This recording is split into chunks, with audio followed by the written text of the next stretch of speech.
Pembacaan Alkitab hari ke-136.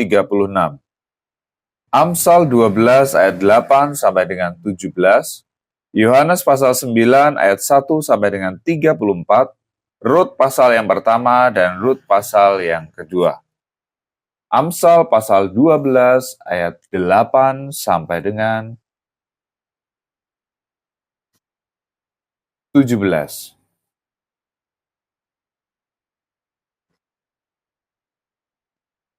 Setiap orang dipuji seimbang dengan akal budinya, tetapi orang yang serong hatinya akan dihina. Lebih baik menjadi orang kecil tetapi bekerja untuk diri sendiri daripada berlagak orang besar tetapi kekurangan makan. Orang benar memperhatikan hidup hewannya, tetapi belas kasihan orang fasik itu kejam. Siapa mengerjakan tanahnya akan kenyang dengan makanan, tetapi siapa mengejar barang yang sia-sia tidak berakal budi. Orang fasik mengingini jala orang jahat, tetapi akar orang benar mendatangkan hasil. Orang jahat terjerat oleh pelanggaran bibirnya, tetapi orang benar dapat keluar dari kesukaran. Setiap orang dikenyangkan dengan kebaikan oleh karena buah perkataan, dan orang mendapat balasan daripada yang dikerjakan tangannya.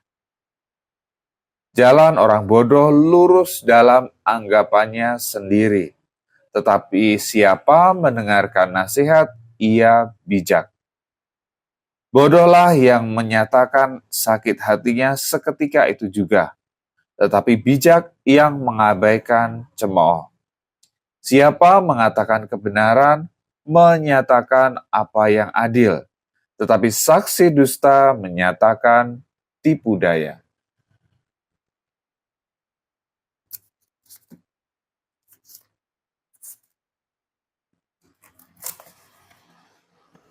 Yohanes 9 ayat 1 sampai dengan 34.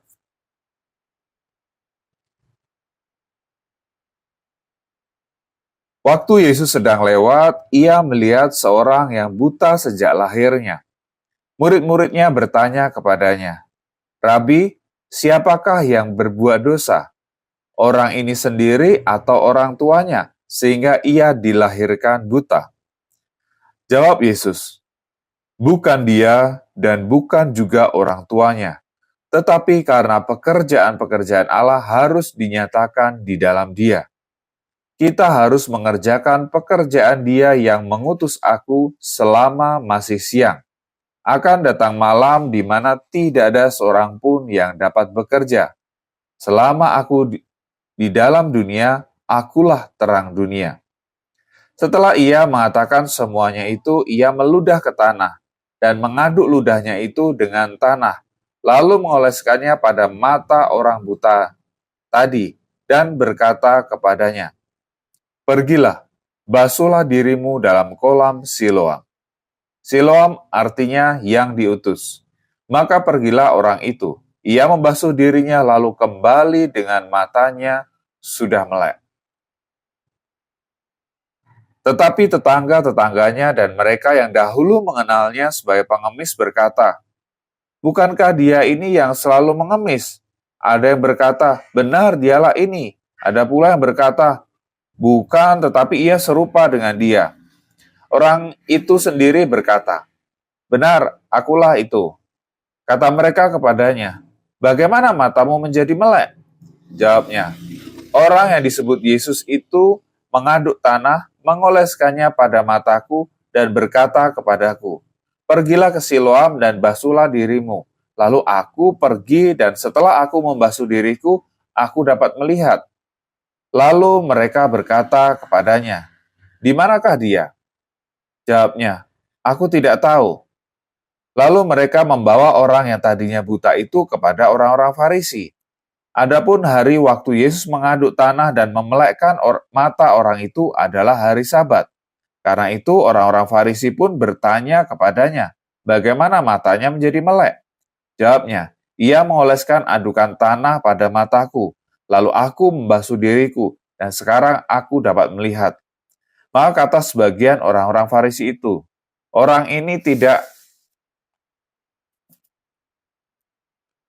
datang dari Allah, sebab ia tidak memelihara hari Sabat. Sebagian pula berkata, bagaimanakah seorang berdosa dapat membuat mukjizat yang demikian? Maka timbullah pertentangan di antara mereka.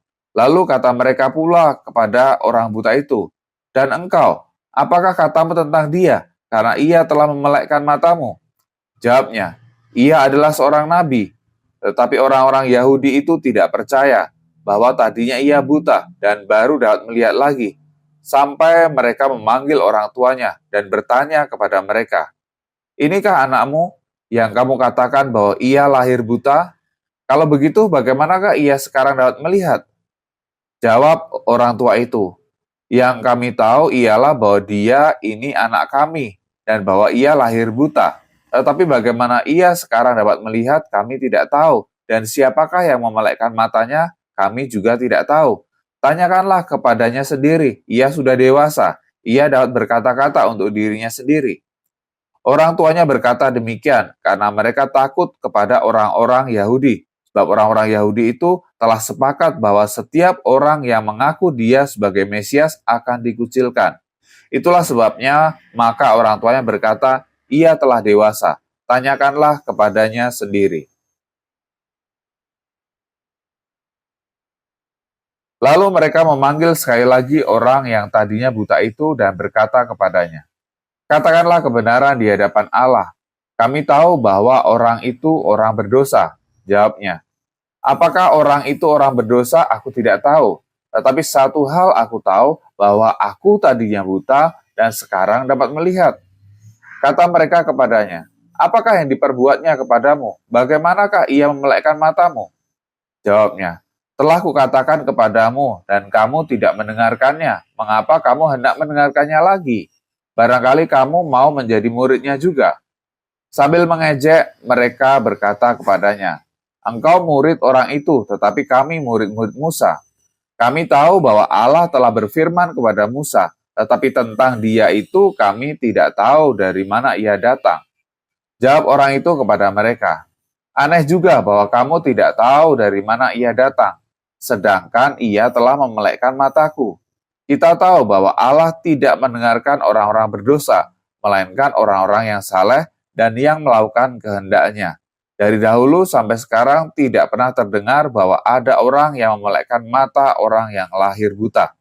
Jikalau orang itu tidak datang dari Allah, ia tidak dapat berbuat apa-apa. Jawab mereka, engkau ini lahir sama sekali dalam dosa dan engkau hendak mengajar kami.